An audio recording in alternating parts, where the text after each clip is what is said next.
And hello, good people of the internet. This is Tommy Kelly, and this is, of course, the Tommy Kelly podcast. And today I'm in the office, and the office is lovely and warm. I've had a week of trying to fix my underflow heating. It has been a nightmare.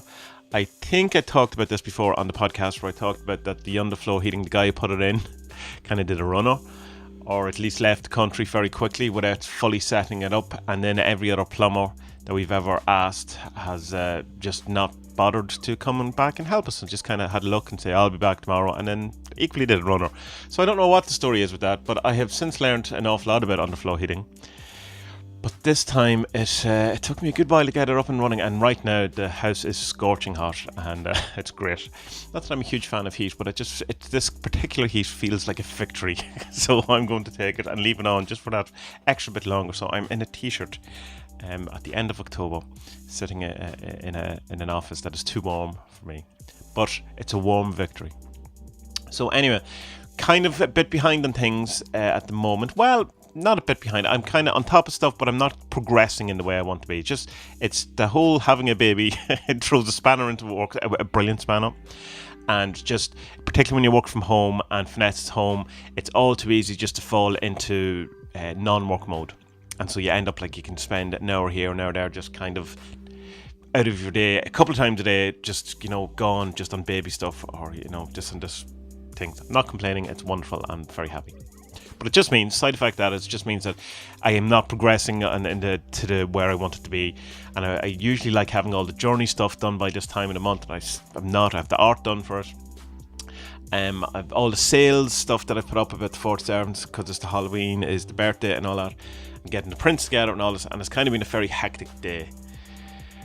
Hectic week, 2 weeks, 3 weeks, 10 weeks, something like that. Bodhi, my baby boy, is 10 weeks today, so it's been a hectic 10 weeks, I suppose. And then, pregnancy itself is probably hectic. So hectic is a word I'm using a lot. So we'll get quickly into this week, and not kind of faff around, whatever that word is. And so yeah, let's go.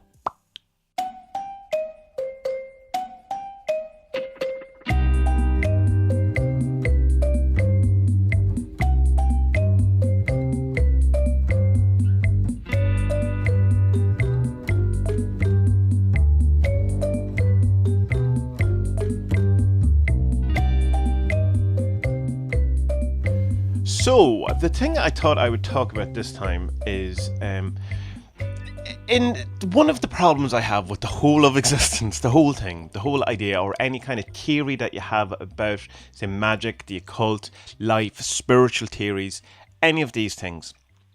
And it's the same problem I have with reductionist materialism as well. One of the many problems I have with reduction materialism, fundamental atheism, materialism, that thing, is that it all relies on not knowing why, in a sense. More the spiritual stuff, well, especially I was going to say more the spiritual stuff, but no, the reductionist materialists as well. It's like that whole saying of, if you allow me one miracle, I can tell you everything that happened after, which is, the creation of the universe, which is, once that miracle exists and we're okay with it being the Big Bang, or maybe it's not the Big Bang, people aren't too sure anymore. The Big Bang was certainly, seen as the epitome of science for a long while, but now, they're not so sure what it is. A number of Big Bangs, maybe, who knows. But anyway, the why are we all here, and that kind of thing is my big question. It's something I've never had a satisfactory answer to, and it's the first thing I kind of look when I come to a new kind of, say,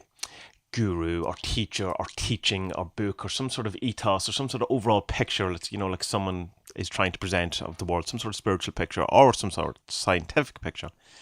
And it's kind of, I want to get to that, but why? Why? Like, what is the thing? Because that is the question.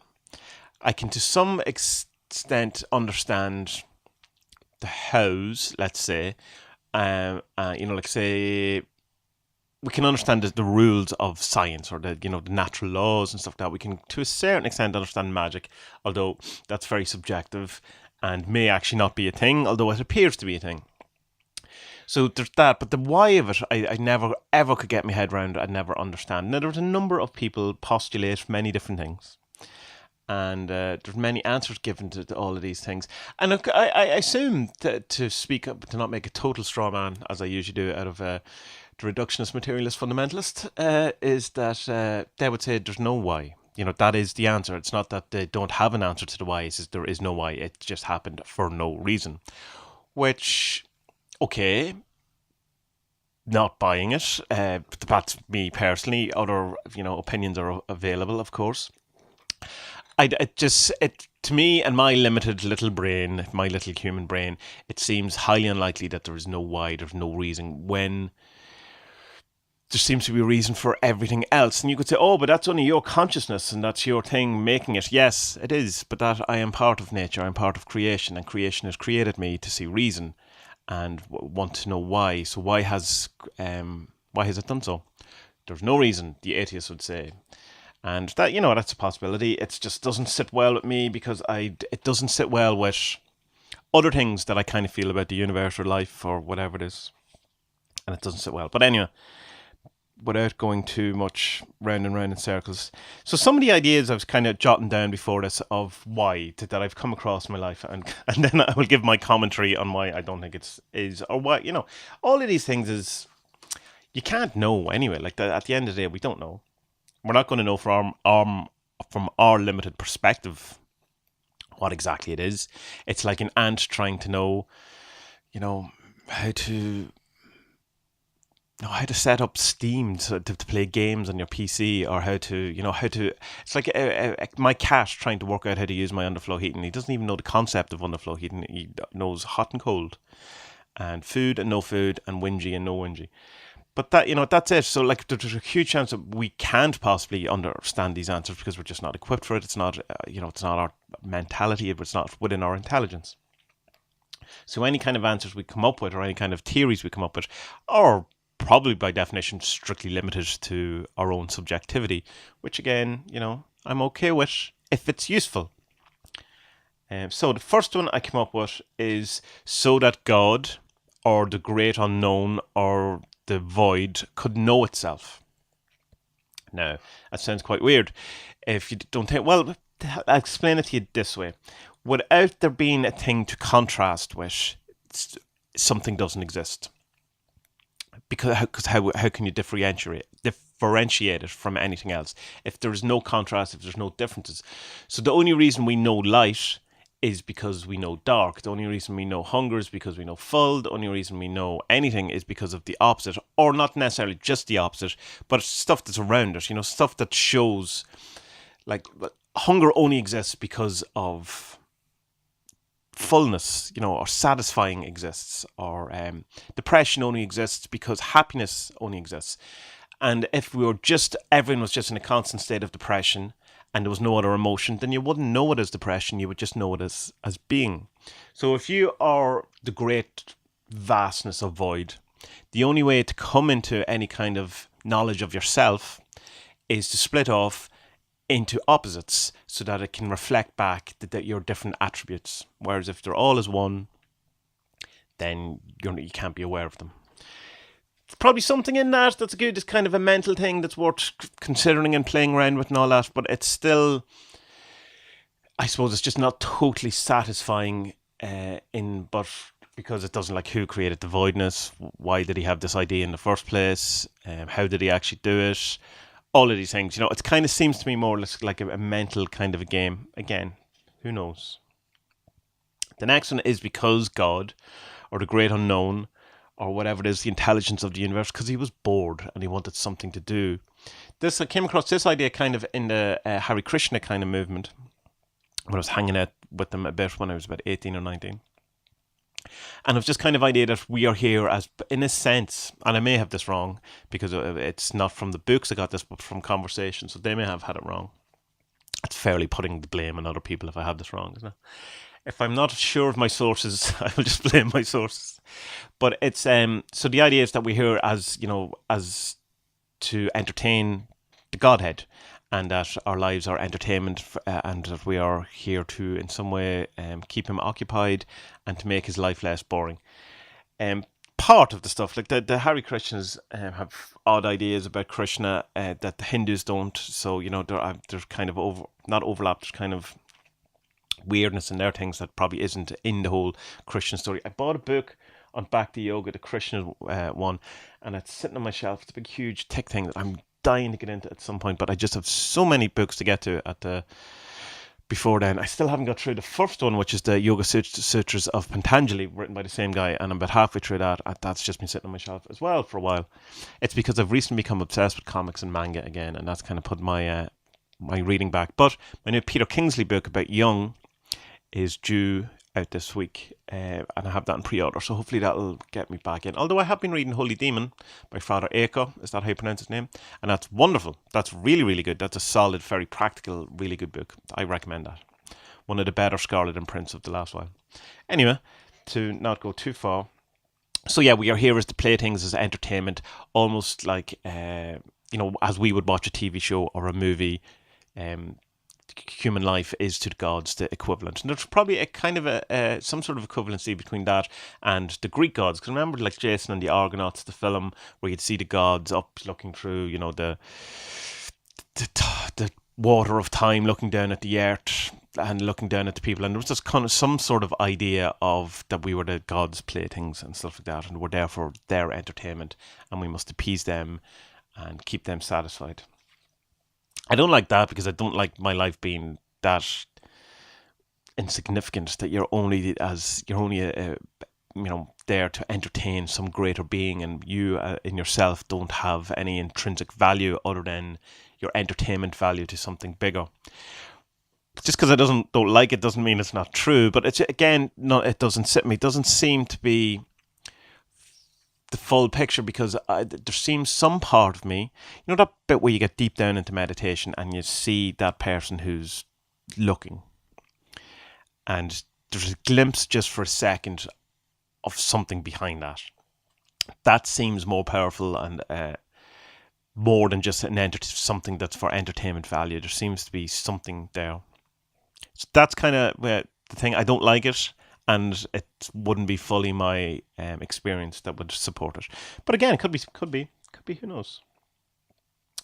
Now, the Gnostics, that's the third one, believed we were here because we're in prison. That we somehow got entrapped in this universe, and this universe is jail or hell or a prison or other words, and created by a god called a demiurge. And the demiurge, the idea is, I wouldn't be hugely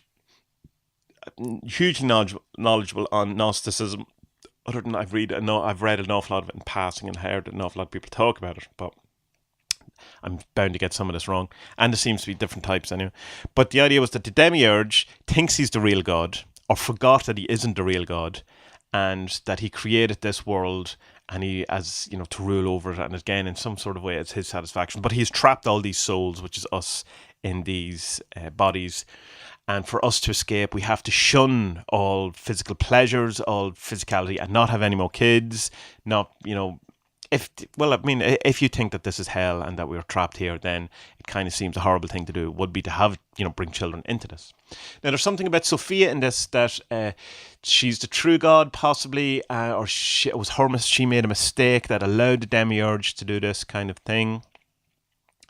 So if that sounds like a good plot for you, then you should check out the Gnosticism. Some good stuff in it. It's quite depressing in places, obviously, if you go around thinking that the entirety of existence is to be shunned and not to be enjoyed, and that it's a trap and all that. And it's a logical conclusion, I think, that can come out of a depressive way of thinking, or just looking at the world and seeing just how horrifying it is. Like, we kind of push away an awful lot of the horrors of the world and of nature and that, and try to, like, we go, oh, look at this wonderful butterfly, this is amazing, isn't nature wonderful, isn't it great, isn't it brilliant, forgetting, of the horrible things that animals do to each other, or that we do to each other, or all of these type of things, like the really nastiness,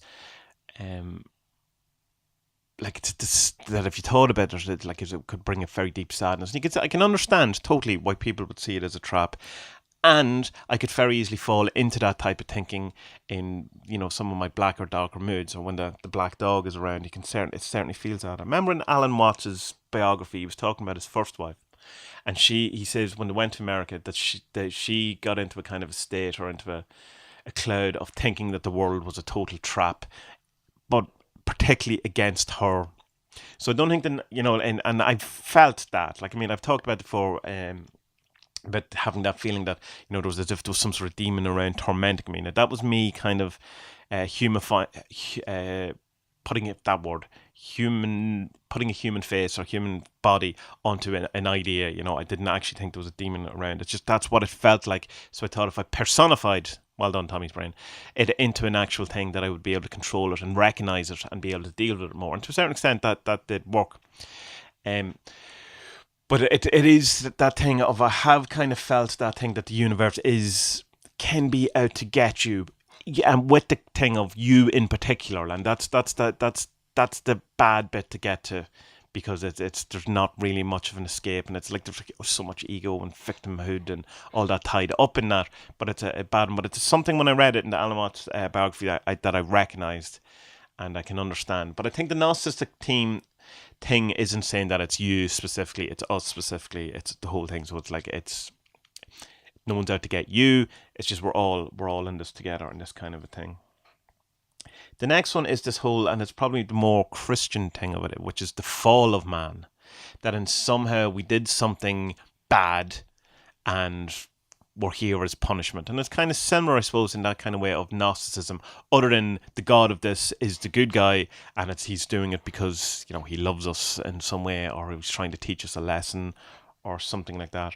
In A Course in Miracles, as far as I can remember, and it's a very complicated book, it's very hard to read, it's a well-written book, but it seems kind of like those Alice Bailey books and any sort of channeled work, in a sense, in that they're quite tough to read, very dense, they have weird language, and they don't speak in the way people talk, And of course, Miracles has been very heavily edited, of course, as well.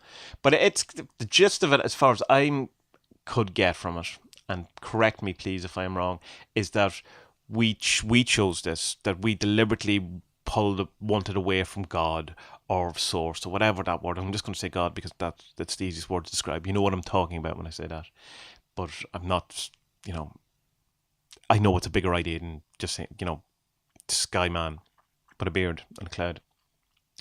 That we wanted away from it in some sort of way, that we wanted our independence, or we wanted to learn these things on our own, or to be, somehow pulled ourselves away from God and put ourselves into this world, and then instantly said, oh no, this is a bad idea. This is a really bad idea. Why did we do this? And have spent the entirety of our time trying to get back away from it.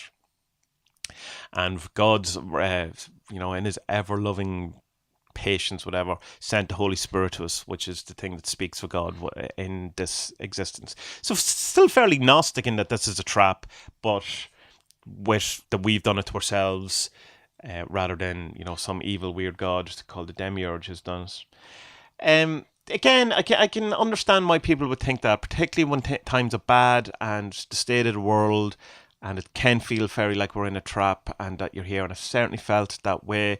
And I think it's kind of, there's a thing that I was listening to recently, to a podcast with there was the Duncan Trussell family hour, and we had Jason Louv on it. And Jason Louv would be a well-known chaos magician who just wrote that John Dee and Empire of Angels book, which I talked about before on an episode. I also did some artwork with him for memes and stuff of Jack Parsons, which was quite cool, and I enjoyed doing. Anyway, they were talking about, it was Duncan Trussell's dad had died very recently, so the whole topic was about death. Shiny, happy things. And we're talking about the Tibetan Buddhist thing of the Bardo, which is the 49 days after you die, and what, what happens or what you're trying to do. Listen to it if it's really, really interesting. And Jason Lewis, he's good on this stuff. He knows his stuff in this. And Duncan's a good guy because he knows enough to ask proper questions and to, bring up good points and all that, so worth doing. But one point in particular really stuck with me, and Jason Lewis was talking about it. So it was like, why are we here? Like, that's the question. Well, what is it that we're trying to do? And his thing was, I don't think it was necessarily saying his idea, but the idea of the Tibetan Buddhists is that we are here because we are addicted to it, because we find it fascinating and can't get enough of it, even though it's horrible. It's like watching the car crash. It's like being a spectator at something horrible, or being aware. And I was thinking recently, And I was just who was talking to someone. I was talking to my sister about this quite recently. We had a really great conversation about a week ago, just about, when you have one of those conversations where you just about all the stuff. It was one of them, wonderful conversation. And I was talking about that, just the things that meditation has done for me, other than giving me a sore back, as I used to joke. And one of them is that I can catch myself earlier mid mental argument or mid doing something. Like when you walk out of the shop and the shopkeeper or whoever's been quite nasty to you, and you just went, and you walked out. And then as soon as you go out, you have, you let her know in your head, you win that, you destroy her, you put her in your place, and you walk out, I'm great. And you do that for like half an hour, whereas the initial interaction was like 25 seconds, whatever, but you carry it around all day. Quick tangent, that Buddhist story of where they're walking down the street, two old Buddhists walking down the street, two Buddhist monks walking in the forest, come across a stream, woman. And the woman's trying to get across the stream. And it's, of course, totally forbidden for monks to touch women, talk women, or even, contemplate the idea of women, whatever. And so one of the monks grabs the woman, pulls her across, puts her on the shoulder, brings her across stream. She's delighted, everyone's happy. Two monks carry on. And the other monk goes, all day is, he's in a huff, and you can tell. And, the first monk's going, is there something wrong? And he's going, no, it's fine. It's fine. Everything's fine. That thing where when people use the word fine, it's not fine. So eventually at the end of the night, they go, well, come on, what's the story? He says, what was the story with the woman? That's against the rules, man. You can't do that. And he was going, well, I carried her across for 20 seconds and you've been carrying her all day. So, who's really at fault here? So anyway, that's the thing. I'm saying that if you have this initial 20-second interaction with a shopkeeper, and then, you spend an hour then thinking about how awesome you would have destroyed her with your, power and anger and all that, or whatever it is, this mental argument you're having with it. And the meditation has made me being able to catch those moments quicker. And of course, when you catch them and you can see them, what happens is what you realize that you enjoy doing that. You enjoy those mental interactions. And there's a great deal of pleasure to be got from them. Weird. And it's not something that's good to admit or to yourself, or feels good to admit, because it's one of those things that you realize how much of assholic tendencies you have towards certain things, where there is a part of you that gets off on this negativity, on this anger, on this destruction, or these bad things, where that you, in a sense, there's a mental thing where you're enjoying having this row, this mindful argument with someone in your head, rather than not doing that. And the anguish and the pain that you're causing yourself is in some way pleasurable. And meditation's taught me that there's certainly a lot of my anger, sadness, depression, not all of it, but an awful lot of it, my indulging of it, that's it, there we go, my indulging of it is pleasurable. And that's, I think, something similar to what Jason Lewis was pointing at in the podcast with Duncan Trussell, where he's saying we come here because we're addicted to it, that there's a kind of, we're indulging this stuff. And that it gets into then the whole karma thing. And of course, karma isn't what, we've decided karma is in the Western society. It means action, so that if you do enough of these things, that's what's, if you do this is going to happen. That's basically it. So if you come enough times, you get into the cycle of all this thing. I implore you to check out that podcast. It's really good. I'll put it in the show notes if I remember. I usually don't, but just search it out. Duncan Trussell, I can never say his name, Duncan Trussell, Family Hour, the last one with Jason Lewis. It's from a couple of months back, maybe 6 weeks back. There's 3 or 4 Jason Lewis episodes, so it's the latest one. And yeah, I think it's on debt or something it's called anyway.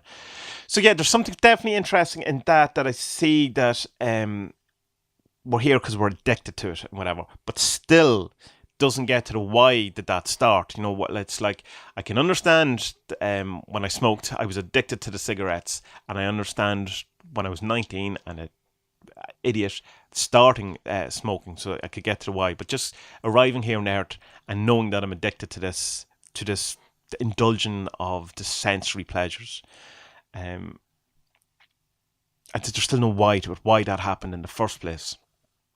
Other than, maybe if you think of it in some sort of fall, you fell away from grace, and these negative things are pleasurable, so that we've come away from God,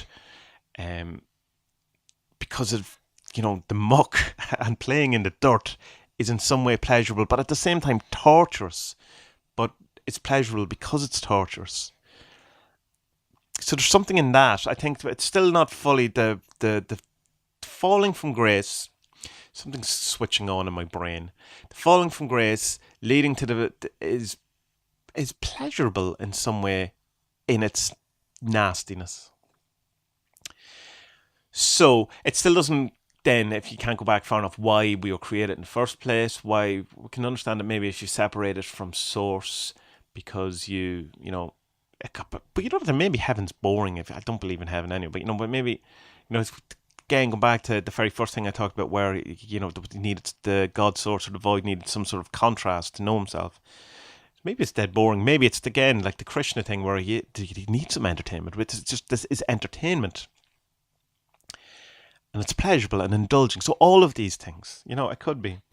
The last one that kind of I do like the idea of, but there's too many things come out of it that I don't like, and I'm not sure. It does fall kind of into my idealism thoughts, where we're all situated in consciousness. Idealism, for those who don't know, and I know I talk about it a lot and I don't probably explain it enough.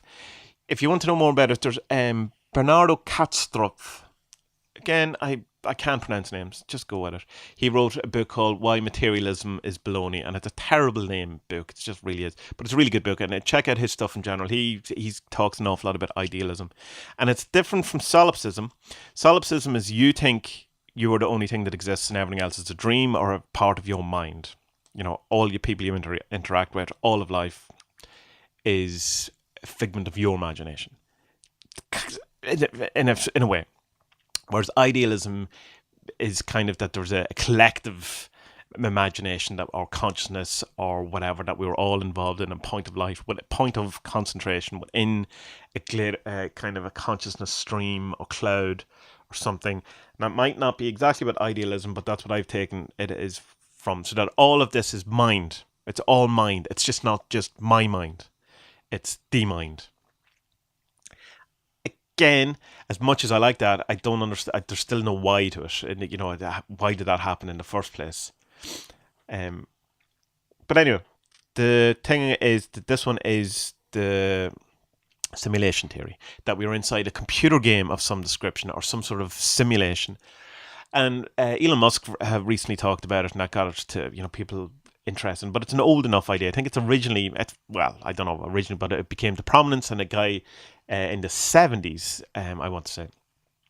And just the idea that it's kind of a thing that there's loads of planets. There's bound to be planets that have life on them, advanced enough. And there's bound to be a certain percentage of these planets that have life in them, that have technology, that are able to create a simulation that would satisfy, what we see around us.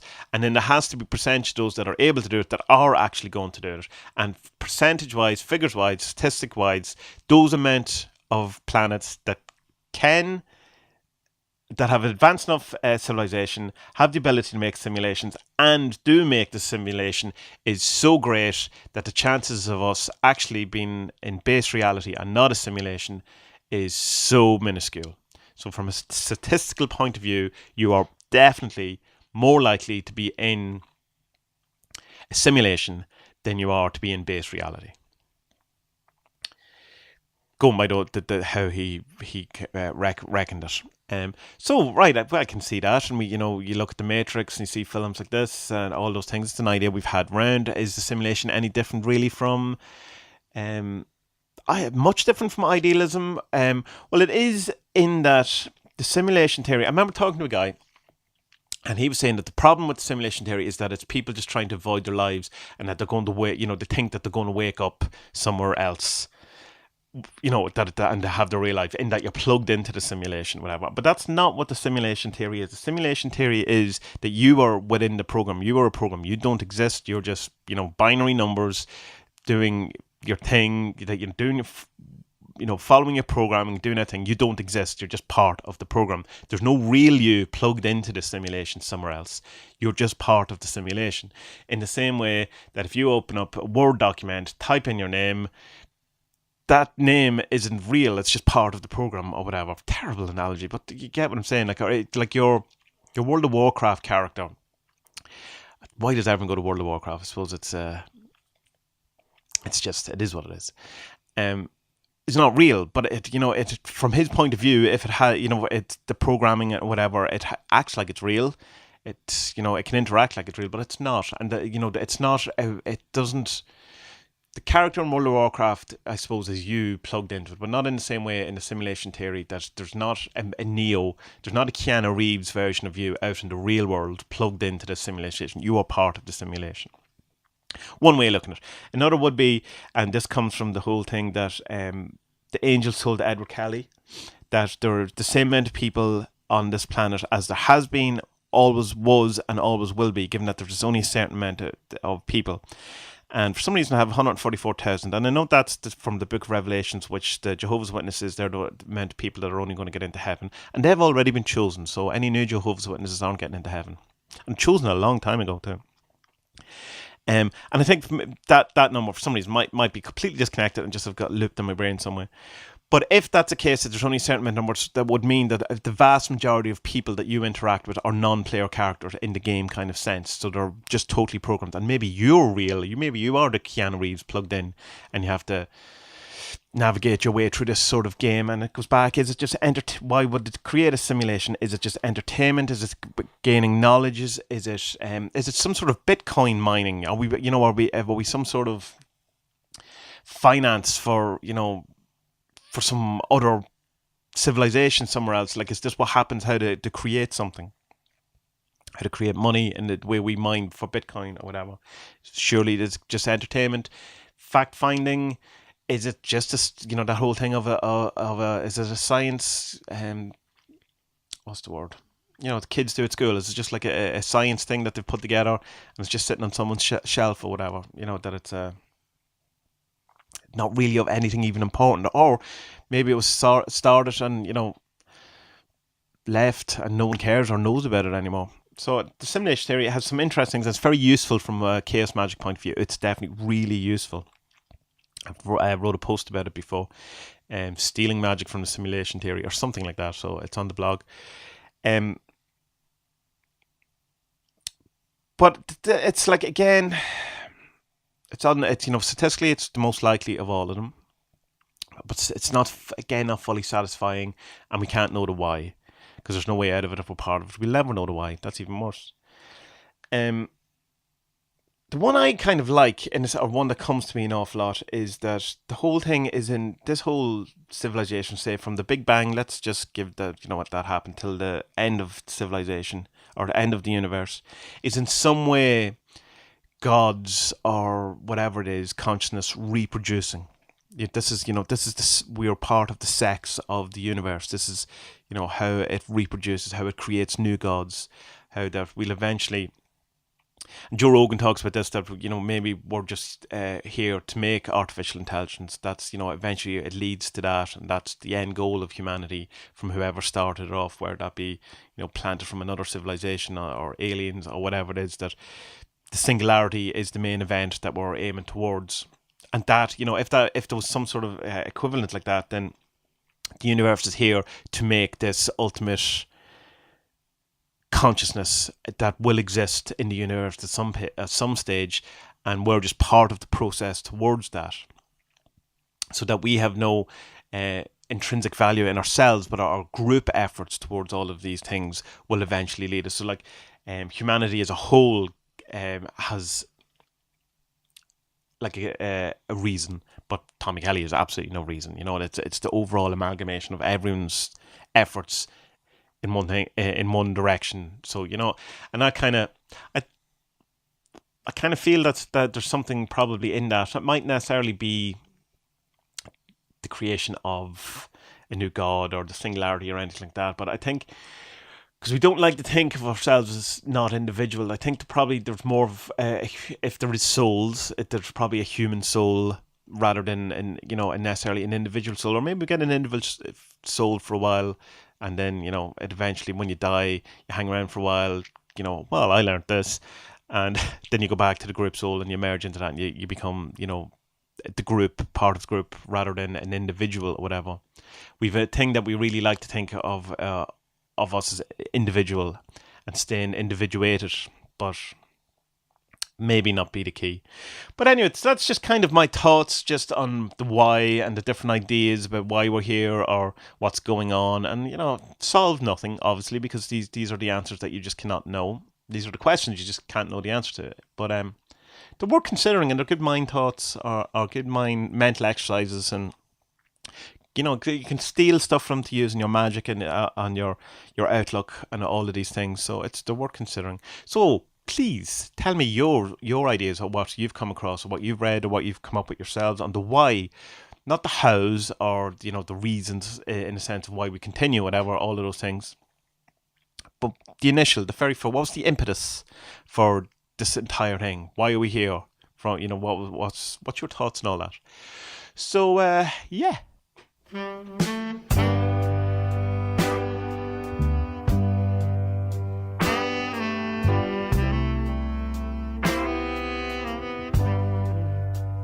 So that was another episode of the Tommy Kelly podcast. And if you would like to hear more of these episodes, then you can go to tommykellypodcast.com and that'll give you all of the episodes. They're on SoundCloud, they're on iTunes, they're on podcasts, and all of the places you could possibly want. Still not on Spotify. I have no idea how to do that. But most of the podcatchers have them, and the RSS feed is there. So if you just want to, stick it into your own podcatcher, if it doesn't work with yours in particular, please let me know, and I'll try and work it out. And so the other place you can find me is adventuresinwooboo.com, which is basically the hub of all the things. You can find all the YouTube videos, the podcast is there as well. Everything you could possibly want to know about the 40 Servants, the Magic Primer, which is a thing that if you're new to Magic completely, it's great starting points. There's videos, books, recommendations, all of that kind of thing. Just put something I put together just to get to get people up and running. Loads of blog posts, loads of stuff.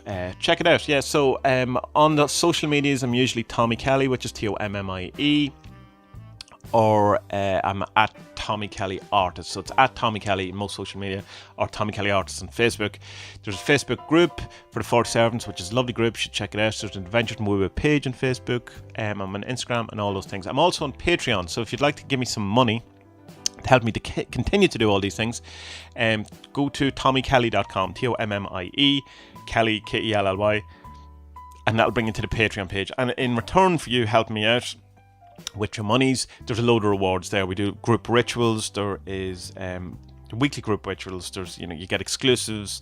You get the podcast early. There's videos that no one else gets. There's artwork that no one else gets. There's all the behind the scenes, the process junky stuff of how I do all the stuff. There's the journey, which is the year-long meditation, shadow work stuff. There's loads of stuff there. There's all my comics, there's PDFs, there's downloads of the deck. Loads of stuff depending on what tier you want to go to. So check that out if you want. If you don't want to give me your money but want to still help me out, just share the stuff. That really helps. Just, tell people about it, like it, leave a review, all of those great things. So, good people of the internet, may your lives be a little less hectic than mine is. May you be a bit more relaxed. May you get all the stuff that you need to get done in a pleasurable and quick way. And may you have fun even in the bits that are hard, and rather than getting stressed, try to see the fun side of it as well, because you never know, we might be here, we might be in prison, we might be just entertainment for the gods, we might be in a simulation, or we might be just addicted, a little bit too addicted to the whole misery and indulging in our anger and vices. Anyway, until next week, good people of the internet, be well.